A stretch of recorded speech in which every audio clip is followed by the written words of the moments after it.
Hello, hello, my melodies. Welcome back. Today, I finally got through trading at my local league this past Wednesday, this past couple weeks, I guess, in general. It took several weeks for me to get all the cards that I really wanted for the deck. But I have my tea deck put together, and I wanted to go ahead and highlight some of the cards that I'm running, at least for the Pokemon. There are trainers that I still want, so we're going to open up some of these Twilight Masquerade. If I can get the trash back together so it's not taking up more than it needs to in the trash can. There we go. So we are going to open up some Twilight Masquerade packs today to get some more Lana's Aid, because I want to play a 4-line of that into the deck. But before we jump into any of that, let's go ahead and take a look at the current status of my tea deck. So this is a pretty silly deck. When I go through and I'm like trying to figure out what type of deck or what do I need to swap out, I will sort any deck into Pokemon, energy, and trainers. So let's go ahead and do that. You can start seeing some of the cards that are already there. I will go through and talk about each one of them, so you don't have to pause. You just we'll go through. You can see usually there's not that much energy in a deck, but for this deck in particular, there's a lot of energy related actions and attacks for this deck. So I do have all grass energy. I've tried to use the stamp ones that I've gotten, and it's, so there are some that are holographic and some fun stuff there. So I think 1, 2, 3, 4, 5, 6, 7, 8, 9, 10, 11, 12, 13, 14, 15. So I'm playing 15 energy in this deck. To step back, I guess, for some of you who don't even know what a deck is comprised of, usually you have these 3 different categories. You have energy that are basic, so basic energy or a special energy, and it'll be an energy card up here, but it will have text. It'll do different things basically, and it won't be a basic energy, so it'll tell you that it's a special energy. So usually got energy. You have trainers. Now trainers, you'll hear terminology like consistency and recoverability. Some trainers are critical to different engines in the game. Lost Box is a great example you've probably heard, where Lost Box is an engine. There's trainers that allow it to do it. Ancient Box is another new one. I've talked about that in previous videos. Go check out those previous videos when I was hunting for any ancient cards. But trainers are how the deck operates and has consistency, because you never know what you're pulling during a game. So you want to be able to have cards that help you get to the functionality that you want. And then of course you have Pokemon. So when I start building a deck, I usually start with what are the Pokemon that I want to use. So let's go ahead and talk about the tea deck. So tea deck, of course, is the main 2 Pokemon are Poltergeist, and then the evolution of Poltergeist, which is Sinistcha. Now, the fun part about deck building, you can only have 4 cards that have the same name. So I can play the 4 Poltergeist. I couldn't play any other cards other than these 4 that have Poltergeist. There are different Poltergeists that have different abilities or different attacks or different HP, different retreat cost. I think they're all grass, so they're all going to have like the same weakness, but they have different stats. But if they have the same name, they count towards the number. So I could be playing 4 different Poltergeists, but I played this particular Poltergeist. Let me get one non-reflective so you can actually read it. Still reflecting with the sleeve. Hello, you can see me in the background there, and you see the phone. But what you're looking at is the Storehouse Hideaway. So as long as this Pokemon is on your bench, prevent all damage from and effects of attacks from your opponent's Pokemon done to this Pokemon. So while this is on the bench, it's protected. That's why I chose this one. Yes, it's 30 HP, but as long as it's on the bench, it's gonna be okay. So there's the Poltergeist of this line. We'll go ahead and put, maybe I'll scoot the MVP section back a little bit, put that up there. Then the main attacker of this set, and I was fortunate enough to go to Best Buy and get 4 of these stamps. So Best Buy had a promo with this stamp, and I got 4 of them. They have a holographic, but they do come in the Twilight Masquerade set. You can see the number that they usually have. But this one is main attacker. It's got 70 HP, so it can get knocked out pretty quick, but it takes 1 energy. I can discard 3 energy, do 3 times 70, so I can do 210 damage with 1 energy attached to this Pokemon. So it can be set up in the same turn that I evolve, or if I need to have anything, I don't have to take long to get this set up to start attacking. Also, if I feel like I have a chance to, it might live, or it needs to, be there for a turn or 2, I can also do the 4 damage counters on the opponent's Pokemon in any way you like. So I can snipe maybe one of the Applins that people are playing nowadays, or I can put damage counters on another Pokemon that allow it to not have as much health while it's on the bench. And a lot of people play the Manaphy to block damage, but because this says damage counters, that's an effect of an attack and allows me to do some stuff. So I play those 4 to match those Poltergeist up there, so that I have the opportunity to pull the Poltergeist, the opportunity to pull the Sinistcha during the game. That gives me the most consistency in a thing. So that is the main idea of the deck. Then, if I need to, this same Poltergeist can evolve into a Sinistcha EX. Now, the EX is part of the name. So I've got 4 Sinistcha, but I can also have 4 Sinistcha EX. Now in this deck, I use Sinistcha EX for a late game attacker. So I do the rebrew in the end, where I can do 2 damage counters on one of your opponent's Pokemon for each basic grass energy card in your discard pile. Then shuffle those back into the deck. So Sinistcha, I'm discarding 3 energy from my Pokemon over and over and over again. Then, late game, I can evolve into Sinistcha, do rebrew. For every one of those 15 in my deck, I can do 300 damage counters, 300 damage, or I should say 30 damage counters, which equate to 300 damage to any Pokemon. So it doesn't have to be the active, it can be a bench or whatever. This is where I close out the game when I've been playing. And then I have 2 different artworks. I do want another full art Sinistcha EX. So if we pull one of those today, I will be swapping out the regular double rare. But these are the same cards, just different artworks. Very beautiful. And there's my favorite Pokemon. So I chose those Pokemon as I want to build a deck around that. Now I say, well, what's going to support those actions? And one of the things that I need to do is have a lot of energy attached to my Pokemon. So the fun that I'm doing here, and I traded for gold. I don't usually put gold in my decks, but a lot of people like this card. So Tealmask Ogerpon EX has this ability, wherever it's at, once during my turn, you may attach a basic grass energy from your hand to this Pokemon. If you attach energy to the Pokemon in this way, then draw a card. Well, isn't that great? Because then I can discard that same energy I just attached for Sinistcha. So my attacker only ever needs 1 energy to be able to do the attack, and then I can have these guys on the bench loading up and then discarding for me. So that's part of the idea. Also, it allows me to draw through my deck to get to some of the trainers to help. So I do play 4 of those, so I can at least have 2 on my bench at any given time. Sometimes I have to play with these, and worst case scenario, I'll Teal Dance, do a supporter, and attach for turn, and then I can actually do this Myriad Leaf Shower and do some damage. So I've attacked with these too. It's a good backup for attack.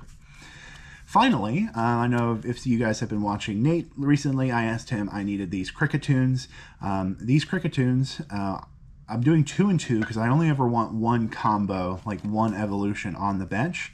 But the Crickettoon has this ability that says your grass Pokemon in play, except any Crickettoon, get plus 40 HP. You can't apply more than one of these per turn. So I'm only ever going to do one combo of this on the bench, but it makes my 70 HP Pokemon up to 110. Now, 110 is an awkward number in the game right now, so not too many people can hit it. They'll usually hit like 140, or they have to do above or do 120. So it takes more resources to knock out my Sinistcha if I have this in the deck. So those are the Pokemon. We have the Teal Mask and the Crickettoon that are supporting the Sinistcha, the Tea, the main Tea. And I like to say it that we're at the Ogre Pond Festival, hanging out. Crickettoon is playing a concert for us because look at it. Crickettoon's playing a concert for us at a festival already, and then I'm just back having tea, hanging out, having tea. Okay, so those are the Pokemon. We're gonna have the Sinistcha because I'm probably gonna reference it a lot, and then we get into the current set of trainers. Now, I will say, I put this A-Spec in because it was an extra, and I thought it was funny. It says if you knock out this Pokemon while it's at full attack, so a tool card, right, you attach to a Pokemon like so. This tool card then goes into effect. Basically, it allows me to, if I'm at full HP, to survive a hit. The Sinistcha is going to always be knocked out. If an opponent's doing damage, odds are they're doing enough damage to knock it out. This allows me to survive for a turn. Once I get extra, I think a maximum belt is probably what I'm going to do. Once I get an extra maximum belt, that'll probably be replaced. Just so that you know. Okay. Other critical. Where's my buddy poppin'? There it is. So again, you can only play 4 of a named card into a deck. So I have 4 Buddy Poffins. The Buddy Poffins allows me to get 2 basic Pokemon that are 70 or less. Of course, those are the Poltergeist or the Cricketots to be able to evolve the Crickettoon. Having 4 of these is very useful. So that is very critical to this deck. The other fun part of this deck is I play 4 Gardenia's Vigors. Now, Gardenia's Vigor is a fun grass-type Pokemon. Draw 2 cards, and then if you draw any cards in this way, attach 2 energy cards from your hand to one of your bench Pokemon. So this is more energy acceleration to my bench. I can get those Teal Mask Ogre Ponds loaded up within a turn using these combo. And I got 4 of them because it's draw support and it's energy attachment, which I need. Again, I need to be able to do the Spill the Tea. The other critical ones of this set are the bug catching sets from Twilight Masquerade. So bug catching sets are very, very useful. Let me see if I can get a non-reverse so it's not too reflective. Look at the top 7 cards of your deck. You may reveal up to 2 in any combination of grass Pokemon and basic grass energy. You find there and put them onto your deck. Shuffle the other cards back into your deck. So because this is a trainer, you can play as many of these as you can per turn. These are very useful for getting grass Pokemon, getting basic energy so I can do the attachment and continue to draw. Very critical to supporting the mechanics of this deck. Now, there are other staples, like here's a staple trainer that a lot of decks play. It allows you to look at your face-down prize cards and reveal a basic Pokemon. So if I had one of my Poltergeist or my Teal Masks that were prized at the beginning of the game during setup, I would be able to get them. And I also get to see what is in my prizes. So I know what's in my prizes, what I know it's in my deck.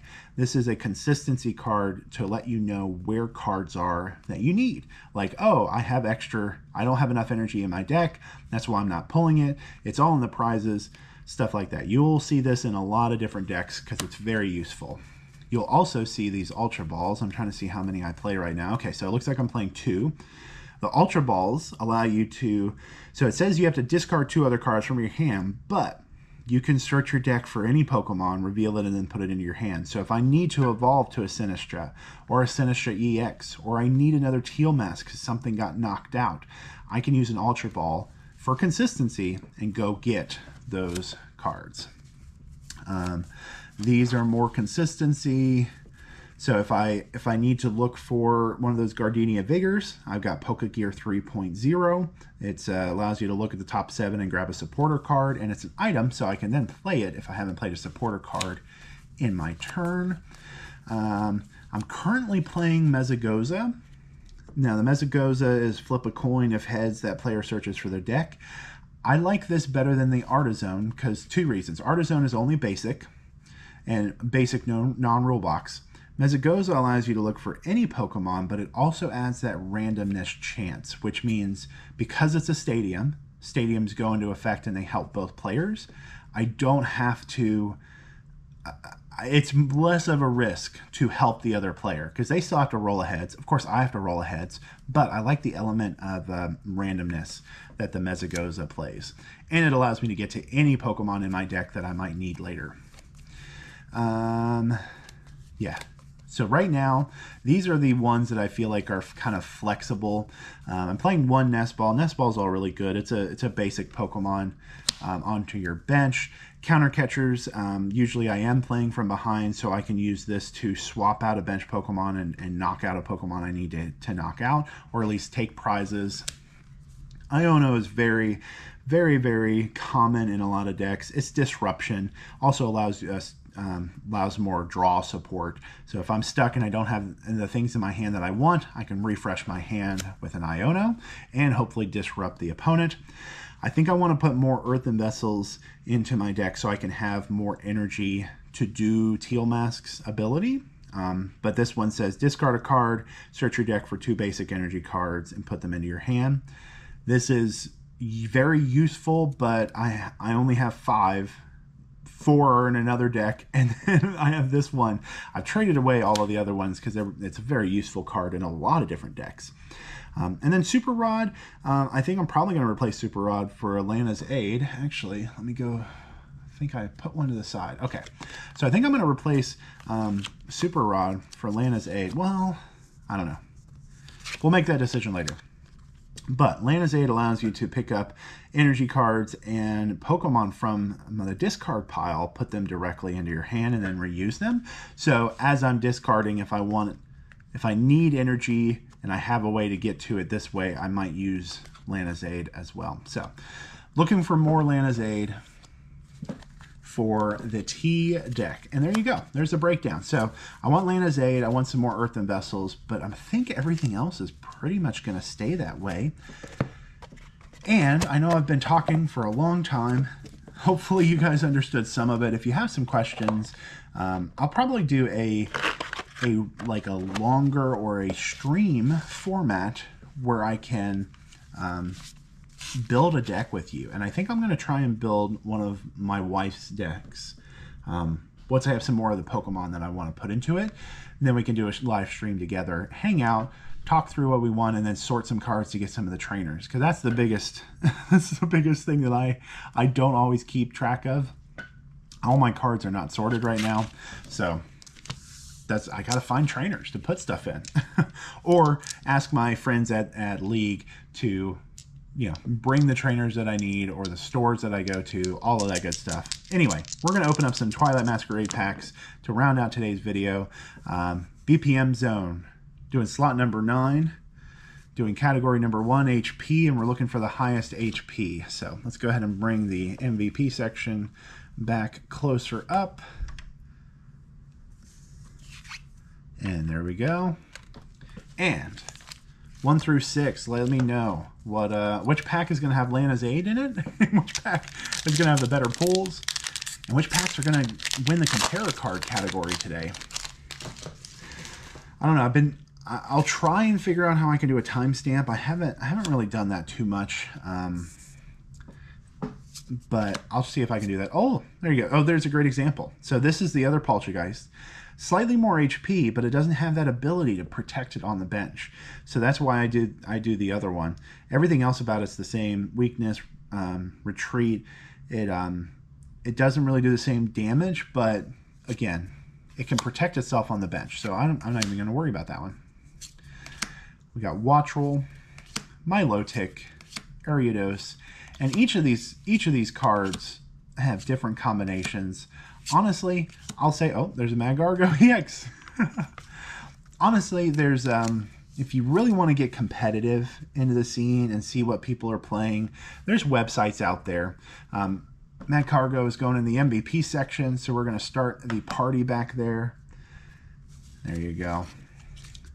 Oh, why is it red? Did I hit the wrong thing? There we go. I hit a button and it was telling me, oh no. Anyway, I lost my train of thought. Oh, yes. For competitive game and like seeing how well other decks do, what people are putting into decks, there is a website called Limitless TCG.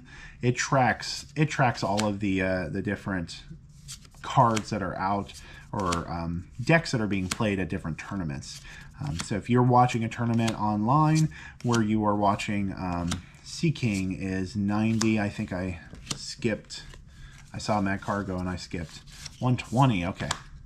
120 Skarmory, pack number 1, is winning the compare card category. And then I distracted myself. Anyway, Limitless TCG is where I go if I want to see how decks are doing, or if somebody at my league says I need to practice for a tournament or actual competitive play. I try and keep at least 1 or 2 of the top decks available. So I can give them a good practice run. Like, you're going to run into this deck at a tournament just by numbers, just by the odds. Ooh, look at that beautiful card. Sunflora. Beautiful artwork. Just gorgeous. We'll sleeve that up. It's got some kind of a watermelon hanging out down there, but beautiful, beautiful Sunflora card. I got distracted. Sorry. Anyway, yeah. So I try and have a competitive deck on me at all times so that I can, if somebody wants to play a real a competitive game at League, then I have something that will at least give them a run for their money. Funny enough, the Tea Deck is, I think I've gotten it to the point where it's consistent enough that it can give some people some runs for their money. Unless they are the better players. Like Paul at League is definitely one of the better players. He knows how to play his decks inside and out. So he's hard to beat. But got Laron, 110, not taking over the compare card. Of course, Sunflora is not taking over the compare card. So Sunflora gets to hang out in the MVP section. But yeah. Sorry, I keep jumping back and forth in my thought process and what I'm talking about. I'm rambling. You can kind of tell the what's going on in my brain right now. And we talked about a lot of information, so we're just hanging out. We're having fun. We're looking for some Lana's aids. As you can see, I'm not having too great luck pulling these Lanas that I need. She's not aiding me too much. Oh, there's another Sinistcha. So here's a great example of it doesn't have the stamp. It's a different hollow pattern, but it's the same card. So if you want to build the Tea Deck at home, you can just open up some Twilight Masquerade, get some tea cards, and build the deck at home. I do also, another tool I use for deck building is the online game. So if you redeem these cards, you can get packs and then energy to redeem and redeem for cards that you want to put into a deck, and then you can build any deck you want online. A lot of the decks will have Festival Grounds, that's a playable card. A lot of the decks online will like start you out and then you can modify it from there. But oh, we're ending on Sinistcha. That's funny.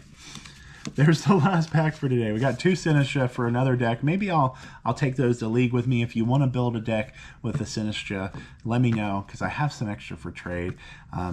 Some floors going into the collection binder, I know, and then Mag Cargo I think is going to go into the trade binder. But yeah, come out to League, hang out. We can talk about deck building. We can, if you want. I guess Palafin was that one, right? And then I missed the other one. Torkoal. Okay, Torkoal is going to take over the compare card. I'm distracted so much. This is one of the longer videos, but we got there. Thanks. Anyway, come out to League. Let's talk deck building. If you have any questions or anything, I'd love to answer them. So put them into the comments if you can't come out to League. If you can come out to an event that I'm at, feel free to come out and we'll talk. We'll talk Pokemon. I like learning about different people's preferences. I know there's some people at League that like the Magcargo Pokemon, and they like this this attack. So for 3 energy, discard the top card of each player's deck, and then do 140 for an energy card discarded this way. So he builds trainers that make him know or be able to put cards on top of his deck so he knows it's an energy, and then he's doing 280. So like there's so many great combinations in this game. I feel like it's always evolving with each new set. There's new combinations, new consistency for trainers, all of the above. That's why I like doing it. That's why I like keeping up. And of course, if you have the fortunate ability to be near a league or other people you can trade with, helps building these decks a lot better. Worst case, play it online.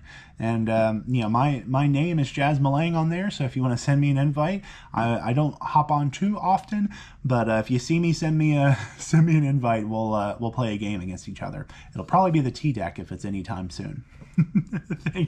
Thanks for watching as always. Remember to keep singing the song in your heart, and in the end, a little music goes a long way.